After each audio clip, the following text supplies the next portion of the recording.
ರಾತ್ರಿ 12 ನಂತರ ನಿಮ್ಮ ಜೀವನದಲ್ಲಿ ಕೆಲವು ವಿಚಿತ್ರ ಘಟನೆಗಳು ನಡೆಯುತ್ತಿದೆಯಾ? ಒಮ್ಮೆ ಯೋಚಿಸಿ, ಎಲ್ಲರೂ ನಿದ್ರೆಯಲ್ಲಿರುವಾಗ ನಿಮಗೆ ಮಾತ್ರ ಏನೋ ವಿಭಿನ್ನ ಅನುಭವ ಆಗುತ್ತಿದೆಯಾ? ಗಮನ ಕೊಡಿ, ಇದು ಸಾಮಾನ್ಯ ವಿಷಯ ಅಲ್ಲ. ಬಹಳ ಜನ ಈ ಸಂಕೇತಗಳನ್ನು ಇಗ್ನೋರ್ ಮಾಡ್ತಾರೆ, ಆದರೆ ಇವು ಕೆಲವೊಮ್ಮೆ ದೇವರ ಸಂದೇಶ ಆಗಿರಬಹುದು. ಹೌದು, ರಾತ್ರಿ ಸಮಯ, ವಿಶೇಷವಾಗಿ 12 ನಂತರ ಸ್ಪಿರಿಚುವಲ್ ಎನರ್ಜಿ ತುಂಬಾ ಸ್ಟ್ರಾಂಗ್ ಆಗಿರುತ್ತೆ. ಆ ಸಮಯದಲ್ಲಿ ನಿಮಗೆ ಕೆಲವು ಸಿಗ್ನಲ್ಸ್ ಸಿಗಬಹುದು. ಈಗ ನಾನು ಹೇಳೋ ಸಂಕೇತ ನಿಮಗೆ ಬಂದಿದ್ರೆ ದಯವಿಟ್ಟು ಇಗ್ನೋರ್ ಮಾಡಬೇಡಿ. ಸಂಕೇತ 1, ಹಠಾತ್ ನಿದ್ರೆ ಹೋಗೋದು. ರಾತ್ರಿ ಮಧ್ಯದಲ್ಲಿ ಯಾವುದೇ ರೀಸನ್ ಇಲ್ಲದೆ ನೀವು ಎಚ್ಚರವಾಗ್ತೀರಾ? ಗಮನ ಕೊಡಿ, ಇದು ಸಿಂಪಲ್ ಸ್ಲೀಪ್ ಡಿಸ್ಟರ್ಬೆನ್ಸ್ ಅಲ್ಲ, ಇದು ಒಂದು ಸಿಗ್ನಲ್ ಆಗಿರಬಹುದು. ಆ ಸಮಯದಲ್ಲಿ ನಿಮ್ಮ ಮೈಂಡ್ ತುಂಬಾ ಆಕ್ಟಿವ್ ಆಗಿರುತ್ತೆ.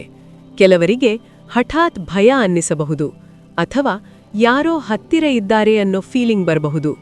ಇದನ್ನು ಇಗ್ನೋರ್ ಮಾಡಬೇಡಿ. ಸಂಕೇತ 2, ವಿಚಿತ್ರ ಶಬ್ದಗಳು ಕೇಳಿಸೋದು.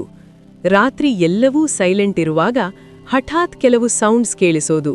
ಡೋರ್ ಸೌಂಡ್, ಫುಟ್ ಸ್ಟೆಪ್ಸ್, ಅಥವಾ ಯಾರಾದರೂ ಕರೆ ಮಾಡುತ್ತಿದ್ದಾರೆ ಅನ್ನೋ ಫೀಲಿಂಗ್.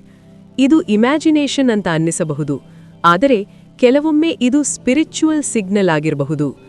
ಸಂಕೇತ 3, ಹಠಾತ್ ದೇವರ ನೆನಪು ಬರೋದು. ರಾತ್ರಿ ಸಮಯದಲ್ಲಿ ಯಾವುದೇ ಕಾರಣ ಇಲ್ಲದೆ ದೇವರ ಬಗ್ಗೆ ಯೋಚನೆ ಶುರುವಾಗೋದು. ಇದು ರ್ಯಾಂಡಮ್ ಥಾಟ್ ಅಲ್ಲ, ಇದು ದೇವರ ಕರೆ ಆಗಿರಬಹುದು. ಅವನು ನಿಮ್ಮ ಜೊತೆ ಕನೆಕ್ಟ್ ಆಗೋಕೆ ಪ್ರಯತ್ನ ಮಾಡ್ತಿದ್ದಾನೆ. ಗಮನದಲ್ಲಿಡಿ, ಈ ಸಂಕೇತಗಳು ಎಲ್ಲರಿಗೂ ಸಿಗೋದಿಲ್ಲ. ಇವು ಬಂದಿದ್ರೆ ನೀವು ಸ್ಪೆಷಲ್.